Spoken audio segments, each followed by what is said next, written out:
বিজয় হাজারে ট্রফিতে খেলতে চলেছে বিরাট কোহলি। হ্যাঁ, তোমরা ঠিকই শুনেছো, বিগত 15 বছর পর বিরাট কোহলি বিজয় হাজারে ট্রফিতে খেলতে চলেছে। আর শুধু বিরাট কোহলি না, ঋষভ পান্ত, রোহিত শর্মা, এই তিনজনে কিন্তু বিজয় হাজারে ট্রফিতে কিন্তু খেলতে চলেছে।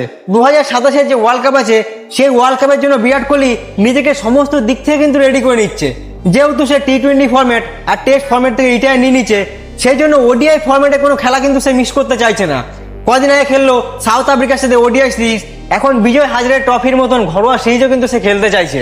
আগের বছর সে খেলেছিল রঞ্জি ট্রফি, আর সে রঞ্জি ট্রফি খেলা দেখার জন্য ফিরোজ শাহ কোটলায় 12,000 থেকে বেশি দর্শক ভিড় করেছিল। আর এটা কিন্তু একটা ওয়ার্ল্ড রেকর্ড হয়ে যায়, কারণ কোনো ঘরোয়া ক্রিকেট দেখার জন্য এত ভিড় এর আগে কোনো স্টেডিয়ামে কোনো দিনই হয়নি। তার মানে বুঝতে পারছো বিরাট কোহলি ফ্যান বেস ঠিক কতটা, যে শুধুমাত্র একটা ঘরোয়া ম্যাচ দেখার জন্য 12,000 থেকে বেশি দর্শক চলে এসছে। এইবারও বিরাট কোহলি খেলতে চলেছে বিজয় হাজারে ট্রফি ঘরোয়া ম্যাচ। তার মানে বুঝতে পারছো কেমন ভিড় হবে। দিল্লি অ্যান্ড ডিস্ট্রিক্ট ক্রিকেট অ্যাসোসিয়েশনের সভাপতি রোহন জেটলি জানায় যে বিরাট কোহলি দিল্লির হয়ে এই বিজয় হাজারে ট্রফিতে খেলতে আগ্রহ প্রকাশ করেছে, এই জন্য দিল্লির টিমে তাকে সিলেকশন করা হয়েছে। এমন না যে বিরাট কোহলি সমস্ত ম্যাচে কিন্তু খেলবে, এটাও কিন্তু রোহন জেটলি বলেছে যে কোন কোন ম্যাচে বিরাট কোহলি খেলতে পারে। বিরাট কোহলি খেলতে পারে 24শে ডিসেম্বর অন্ধ্রপ্রদেশের সাথে, 26শে ডিসেম্বর গুজরাটের সাথে এবং 6ই জানুয়ারি রেলওয়েজের সাথে।